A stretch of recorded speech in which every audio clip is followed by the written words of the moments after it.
প্রার্থী ঘোষণায় পরবর্তীতে মানে অর্থাৎ আজকে তৃণমূলের চমক, আইএসএফ কি কোনো চমক থাকছে? দেখুন, আমরা জনগণের জনপ্রতিনিধি করতে চাই।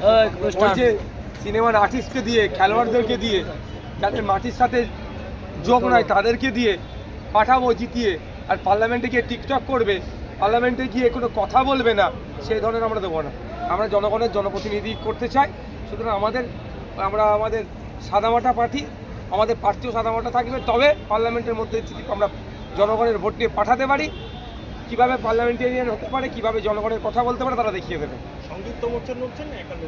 দেখুন, এখনও বলছি আমরা এই জন্য কয়েকটা দিন অপেক্ষা করছি। আমরা অবিজেপি তৃণমূল যারা আছেন তাদের কয়েকজনকে আমরা প্রস্তাব দিয়েছি, তারা যদি আমাদের প্রস্তাবকে গ্রহণ করে সেই জন্য আমরা অপেক্ষা আছি। আমরা ঐক্যবদ্ধভাবে বিজেপি এবং তৃণমূলের ভিতরে লড়াই করতে প্রস্তুত আছি। আর তা না হলে আমাদের শক্তি মতো হয়তো সব জায়গায় আমরা দিতে পারবো না, আমাদের শক্তি যেখানে আছে সেই মতো আমরা আমাদের দলের পক্ষ থেকে লড়াই করব।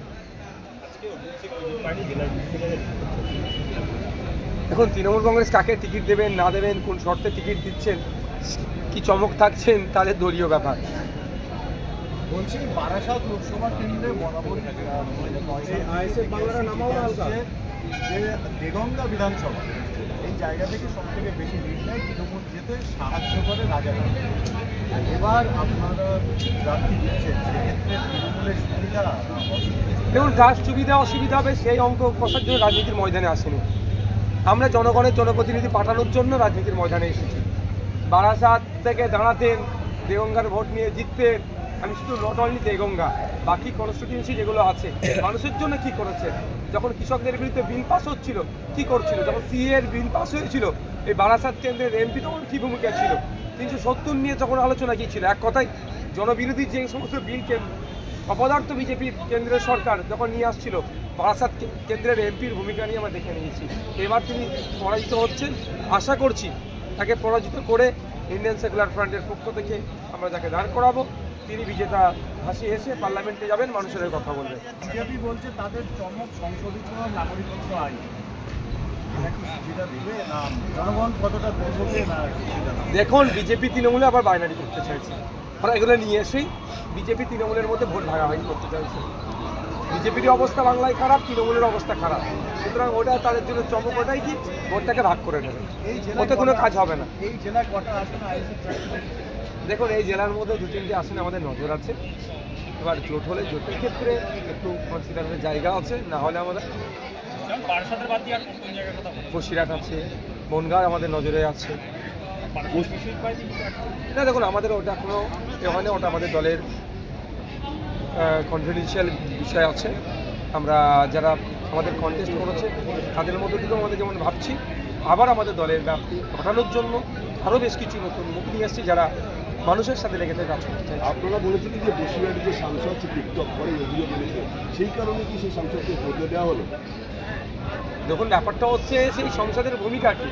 একজন সাংসদকে জিতিয়ে পার্লামেন্টে পাঠাচ্ছে কেন মানুষজন? যদিও ভোট হয়েছিল না হয়নি, শাহজাহান শ্রীপুরা উত্তম হাজরারা কী অন্যায় করে ওখানে মানুষের ভোট লুট করেছে সেটা এখন যতদিন যাচ্ছে তত প্রকাশ পাচ্ছে। তারপরেও সে যেহেতু তার কাছে এখন বিয়ে দেওয়ার সার্টিফিকেট হচ্ছে আছে না, তারপরেও বলছি গিয়ে লাভটা কী হয়েছে। এবার যেমন নুসরাতকে দেয়নি, মিমিদিকে দেয়নি, তার পরিবর্তে এই ধরনের অখাদ্য কিছু দিয়েছে। দেখুন, উনি অবশ্যই একজন সিনিয়র লিডার, তো ওনার শরীর অসুস্থ শুনছিলাম, ওনার শরীর সুস্থ।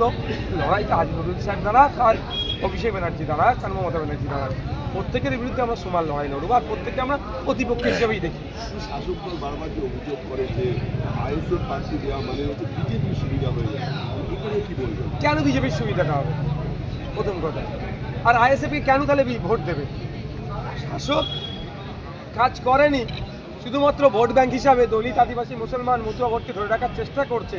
দিনের শেষে এরা বঞ্চিত হচ্ছে, এদের যখন জনপ্রতিনিধিত্ব করার জন্য রাজনীতির ময়দানে আসছে তখনই ভয় পাচ্ছে। উন্নয়নমূলক কাজ করলে যে কেউ দাঁড়াতে পারে, তাহলে ভয় পাবার কি আছে? কাজ করবেন না, আর এদের বিপক্ষে যখন ভোটে দাঁড়াতে গেলে তখনই বলছে ভোট কাটবে।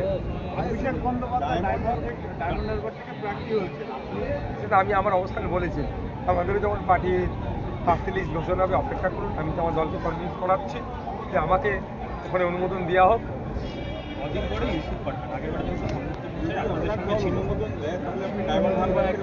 একদম 100%। আমি অপেক্ষায় আছি, অনুমোদনের অপেক্ষায়, যদি এটা নিয়ে আলোচনা চলছে দলের মধ্যে।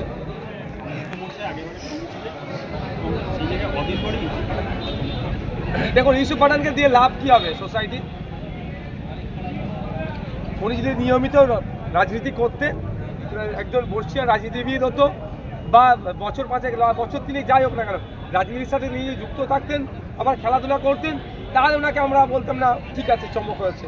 একজন ক্রিকেটার, উনি ব্যাট বল, ক্রিকেট, ফিল্ডিং, ছক্কা, এটা নিয়ে তিনি ভালো বুঝবেন, চৌকা নিয়ে ভালো বুঝবেন। হ্যাঁ, তিনি তার সম্মানের সাথে যুক্ত আছে। তিনি হচ্ছে IPL-এ রাজস্থান রয়্যালসকে তিনি চ্যাম্পিয়ন করিয়েছিলেন। তিনি দায়িত্ব নিয়ে IPL-এ T20 বিশ্বকাপ প্রথম 2007-এ আমরা চ্যাম্পিয়ন হয়েছিলাম দেশে, তিনি ওই বিজেতা টিমের একজন সদস্য ছিলেন। এটা তার পরিচয়। তিনি রাজনৈতিক, তিনি আর কি আছে রাজনৈতিকভাবে ওখানে দেওয়া মানে আমার মনে হয় এগুলোই বুমেরাং হবে। ঠিক যে আমার নুসরাত আর যে ধরনের মিমি চক্রবর্তীদেরকে জিতিয়ে জগুলি করেছে।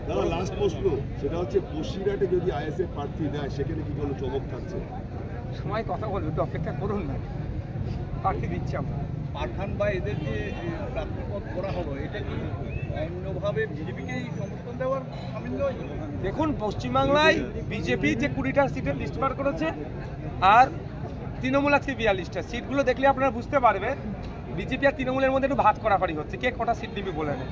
কারণ যেই কোনো এক বিজেপির এক একে তার দলীয় কর্মীরা তাদের কার্যালয়ে ভরে তালা মেরে রাখলেন, তাকে আহ্বান দিচ্ছেন। মানে আমি তাদের ব্যাপার কে কাকে দেবে, কিন্তু জাস্ট আমি বলছি লিস্ট দেখলে বোঝা যাবে কিছু সিট এরা ওদেরকে ছাড়তে চায় যে ওরা এদেরকে কিছু সিট গিফট করবে। এই তাদের বাইনারি পলিটিক্স বা এই ধরনের সিট সমঝোতা তাদের মধ্যে চলছে। বিজেপি চমক কি রবি অভিজিৎ গঙ্গোপাধ্যায়? এখনো তো তিনি ক্যান্ডিডেট ঘোষণা হয়নি। Thank you.